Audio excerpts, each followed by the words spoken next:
Students, today we will study about the simple band brake. So let's see what is simple band brake.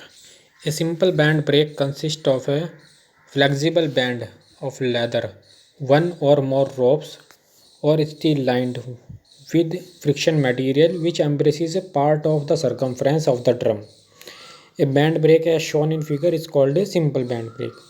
जो हमारा band break हो रहा करता है वो क्या होगा, हमारा एक फ्लेक्सिबल बैंड या लेदर का एक फ्लेक्सिबल बैंड होगा, उससे मिल कर के बना होगा। और वो बैंड होगा उसे हम क्या करेंगे, जो हमारा ड्रम है उसके चारों तरफ वाउंड कर देंगे, उसे चारों तरफ हम लपेट देंगे। ठीक है, अब यहाँ से देखेंगे, हम आगे देखेंगे। In which one end of the band in which one end of the band is attached to a fixed pin or fulcrum of the lever while the other end is attached to the lever at a distance b from the fulcrum। इसका जो एक and होगा वो तो band का जो एक and होगा वो तो फलक्रम से अटैच होगा, और जो हमारा दूसरा बैंड का जो दूसरा एंड होगा वो फलक्रम से थोड़ा डिस्टेंस छोड़ करके लीवर पे अटैच होगा। ठीक है, जब हम फोर्स अप्लाई करेंगे, फोर्स अप्लाई हम लीवर के जो एक एंड है, हमारा सी एंड है, उस पर अप्लाई करेंगे। ठीक है, और जो हमारा लीवर है वो फलक्रम ओ के अबाउट में रोटेट कर सकता है, मतलब घूम टिल्ट कर सकता है एक तरीके से हम कहें। ठीक है, अब जो है हमारा यहाँ पर आप देख सकते हैं, ये हमारा बेसिकली हमारा एक बैंड ब्रेक है। ठीक है, यहाँ पर क्या हो रहा है, ये हमारा लीवर है और ये हमारा ड्रम है जिसे हम व्हील भी बोल सकते हैं, जो हमारा रोटेटिंग पार्ट है। ये हमारा बैंड है, इसके चारों तरफ हमने इसे ऐसा बाउंड कर रखा है। ठीक है, ये ओ हमारा फलक्रम है, यहाँ पर आप देख सकते हैं ये जो हमारा ओ है ये फलक्रम है। ठीक है, तो ये जो हमारा बैंड है एक एंड पे, तो ये एक एंड तो हमारा बैंड का फलक्रम से कनेक्ट हो रखा है, और जो हमारा दूसरा एंड है ये हमारा पॉइंट बी पे कनेक्ट है, यानी फलक्रम से थोड़ी डिस्टेंस पे। ठीक है, और जो हमारा लीवर है इसका जो एक एंड है इस पे हम यहाँ पर फोर्स अप्लाई कर रहे हैं इन अपवार्ड डायरेक्शन में। ठीक है, अब इसमें हमने जैसे कि लास्ट क्लासेज में हमने लास्ट सेमेस्टर में पढ़ा होगा बेल्ट के बारे में, तो बेल्ट का यहाँ पे थोड़ा सा कॉन्सेप्ट यूज़ हुआ है। अब बेल्ट में जैसा कि हम जानते हैं कि जब हमारी एक पुली से दूसरी पुली पे हम पावर ट्रांसमिट करते हैं तो उसमें हम बेल्ट का यूज़ करते हैं। तो बेल्ट में जब हमारी पुली रोटेट करेगी तो एक साइड स्लैक साइड रहेगी, यानी थोड़ी ढीली साइड रहेगी, और एक साइड टाइट साइड रहेगी। तो यहाँ पर सेम कॉन्सेप्ट हमारा यहाँ पर है। ये बैंड हमारा, ये समझ लीजिए आप, ये हमारा बेल्ट ही है। ये जो हमारा T1 है ये हमारी टाइट साइड है, और ये जो T2 है ये हमारी टाइट स्लैक साइड है। मींस क्या है कि T1 है टेंशन, जो हमारी टेंशन डेवलप हो रही है बैंड में टाइट साइड में, और T2 है जो टेंशन डेवलप हो रही है स्लैक साइड में। ठीक है, अब हम आगे देखते हैं। और इसमें अब हमने कुछ चीज़ें कंसिडर कर ली हैं, जैसे कि हमारा थीटा है हमारा एंगल ऑफ ले, और वी कैन सिंपली से it is the angle of contact. ठीक है, ये हमारा जो थीटा है ये एंगल ऑफ कॉन्टैक्ट है, जो हमारा ये हमारा कॉन्टैक्ट में, जितने कॉन्टैक्ट में हमारी बेल्ट है, इसकी पुली का कॉन्टैक्ट में बेल्ट है। म्यू इक्वल टू है coefficient of friction between the band and the drum, जो हमारा बैंड है और हमारा ड्रम है, या और we can say wheel. So it is the coefficient of friction between the band and the drum, जो इनके बीच में जो फ्रिक्शन क्रिएट हो रहा है उसका कोफिशिएंट है। ठीक है, थर्ड है हमारा थिकनेस ऑफ द बैंड, जो हमारा ये बैंड है या और वी कैन से बेल्ट है, इसकी जो थिकनेस कितनी है। ठीक है, आर ई क्या है हमारी, ये हमारी effective radius of the drum. Effective radius यानी कि जो हमारी ड्रम है उसकी रेडियस, और जो हमारा प्लस बैंड है इसकी रेडियस। ठीक है, अब हम देखते हैं आगे। अब हमें पता है हमने एमडी में, जैसा कि हमने एमडी में या हमारे जो हमारा पिछली क्लासेस थी उसमें हमने देखा है कि बेल्ट के बारे में जो हमारा रेशो हुआ करता है टेंशन का, ये हमारा T1/T2 इक्वल टू ई की पावर म्यू थीटा। ठीक है, ये हमारा एक फार्मूला हुआ करता है जब हम बेल्ट के लिए टेंशन का रेशो ऑफ टेंशन का फॉर्मूला ड्राइव करते हैं, तो हमारे पे ये फाइनल फार्मूला निकल करके आया करता है T1/T2 इक्वल टू ई की पावर म्यू थीटा। ये जो आप फॉर्मूला पढ़ेंगे ये हमारा अलग कॉन्सेप्ट है, ये आपने बेल्ट में पढ़ चुके होंगे पहले ही। ठीक है, तो मैं यहाँ पर ये कंसिडर करके चल रहा हूँ कि ये आप फॉर्मूला आप ये पहले ड्राइव कर चुके हैं और आपको अच्छे खासी नॉलेज है इसके बारे में, ठीक है।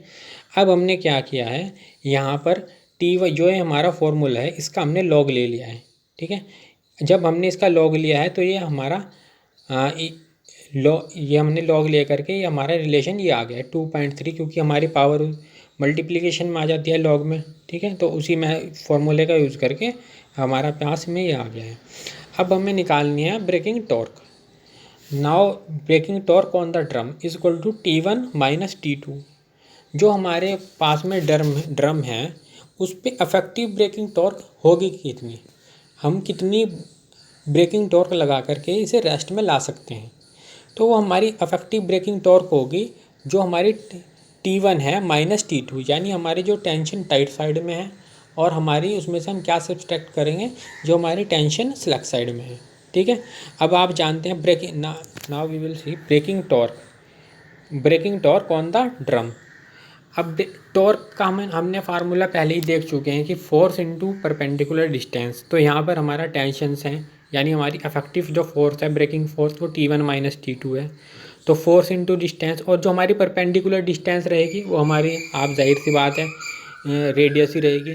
तो T1 minus T2 into R, neglecting the thickness of the band. अगर हम बैंड की जो थिकनेस है उसे हम नेगलेक्ट कर रहे हैं तब, अगर हम बैंड की थिकनेस को नहीं नेगलेक्ट कर रहे हैं यानी उसे नहीं इग्नोर कर रहे हैं, हम उसे भी कंसिडर करना चाहते हैं, तो इसमें हमारा फार्मूला जो ये हमारी अफेक्टिव रेडियस थी ना RE, फिर हम रेडियस जो हमारी परपेंडिकुलर डिस्टेंस थी उसमें हम अफेक्टिव रेडियस का यूज़ करेंगे।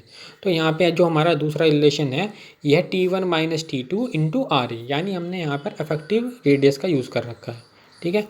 ये हमारा फॉर्मूला बन गया है ब्रेकिंग टॉर्क के लिए। अब हमें क्या करना है, हमें फोर्स निकालनी है जो हम यहाँ पर अप्लाई कर रहे हैं, कि हम ब्रेकिंग फोर्स ये कितनी फोर्स अप्लाई कर रहे हैं, यहाँ पर अपवार्ड डायरेक्शन में फोर्स लगा रहे हैं, ठीक है। अब हम इसमें जैसे कि हमने शू ब्रेक में किया था सेम कॉन्सेप्ट यहाँ पर भी अप्लाई करेंगे कि हमारा जो फुलक्रम है इसके अबाउट में हम मोमेंट ले लेंगे।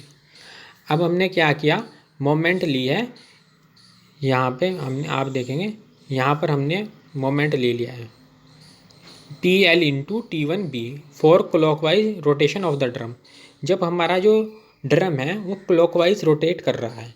अब इसमें एक कॉन्सेप्ट और है कि जब हमारा ड्रम क्लॉकवाइज रोटेट कर रहा है तो उसकी जो टाइट साइड रहेगी वो ये वाली साइड रहेगी T1 जो है वो यहाँ पर रहेगा और ये हमारी स्लैक साइड रहेगी। लेकिन जब ड्रम हमारा एंटी क्लॉकवाइज डायरेक्शन में रोटेट कर रहा है, मीन्स इस डायरेक्शन में रोटेट कर रहा है, तो हमारी जो ये टाइट साइड और स्लैक साइड होगी ये रिवर्स हो जाएगी। अब हमारी इस केस में टाइट साइड जो हमारी रहेगी वो हमारी ये रहेगी, ठीक है, और स्लैक साइड ये रहेगी, स्लैक साइड हमारी ये वाली रहेगी, ठीक है। तो इसमें आप कंफ्यूज मत होना, इसमें मोमेंट लेते हुए डिफरेंस है, दोनों फिगर हैं। ये जो हमारा फिगर है ये क्लॉकवाइज के लिए है, ये एंटी क्लॉकवाइज के लिए है, तो इनमें थोड़ा डिफरेंस रहेगा मोमेंट लेते हुए। अब हमने यहाँ पर ले लिया है moment fulcrum okay about for clockwise rotation of the drum. जब हमारा व्हील है या हम ड्रम कह सकते हैं क्लॉकवाइज में रोटेट कर रहा है। अब हम यहाँ पर देखेंगे कि ये हमारा फुलक्रम है और ये हम फोर्स लगा रहे हैं, ठीक है। अब ये कैसी मोमेंट क्रिएट करेगा, कैसी मोमेंट डेवलप करेगा, ये करेगा एंटी क्लॉकवाइज मोमेंट, ठीक है, डेवलप करेगा, ठीक है। और इसमें हमारा ये जो हमारा टाइट साइड है ये हमारी कैसी टेंशन लग रही है, यहाँ टाइट साइड में कैसी मोमेंट डेवलप करेगी, ये करेगी क्लॉकवाइज डायरेक्शन में मोमेंट डेवलप। ये एंटी क्लॉकवाइज करेगा, जो हमारा फोर्स P है ये एंटी क्लॉकवाइज, ये हमारा फोर्स P है जो ये एंटी क्लॉकवाइज डायरेक्शन में मोमेंट डेवलप करेगा, और ये जो हमारा टेंशन है ये हमारा क्लॉकवाइज डायरेक्शन में मोमेंट डेवलप करेगा, ठीक है।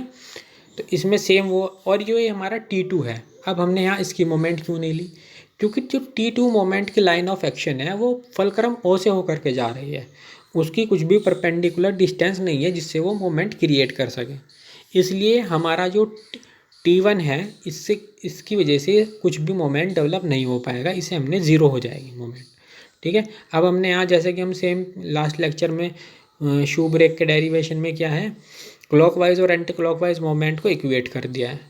सेम हमने इस वाले दूसरे वाले में क्या है, जब ये एंटी क्लॉकवाइज रोटेट कर रहा है इन दोनों को क्लॉकवाइज और एंटी क्लॉकवाइज को इक्वेट कर दिया है मोमेंट्स को। इसमें हमने T1 इंटू बी लिया है, अब बी को देखेंगे कि क्या है। अब बी है यहाँ पर, ये तो हमारा टेंशन है, इसकी परपेंडिकुलर डिस्टेंस क्या होगी, ये बी। जब हमारा फोर्स पी है, इसकी परपेंडिकुलर डिस्टेंस क्या होगी, ये हमारी एल है। ठीक है, तो हमने सेम यहाँ पर क्या है कि जो हमारा ये है P into L is equal to T1 into B. यहाँ पर आप देख सकते हैं P into L into T into B. ठीक है, और क्लॉकवाइज डायरेक्शन में अपोजिट हो जाएगा। यहाँ पर हम P इंटू एल तो रहेगा ही, लेकिन यहाँ पर हमारी जो टाइट साइड थी वो उसमें टेंशन क्या आ गई है, जो हमारी टाइट साइड में टेंशन आ गई है यहाँ पर, इस वाली ये हमारी टाइट साइड हो गई है, सेलेक्ट साइड हो गई है। तो ये सेलेक्ट साइड वाली टेंशन ही मोमेंट क्रिएट कर पाएगी, क्योंकि यहाँ पर जो हमारी टाइट साइड की टेंशन है ये फलक्रम से होकर के जा रही है, तो इसका मोमेंट ज़ीरो हो जाएगा। ठीक है, तो ये हमने हमारे रिलेशंस आ गए हैं दो, तो इनके हेल्प से हम अपना क्वेश्चन सॉल्व कर सकते हैं और फोर्स को फाइंड आउट कर सकते हैं कि हमें कितनी फोर्स अप्लाई करनी चाहिए in order to bringing the body into rest position. Okay.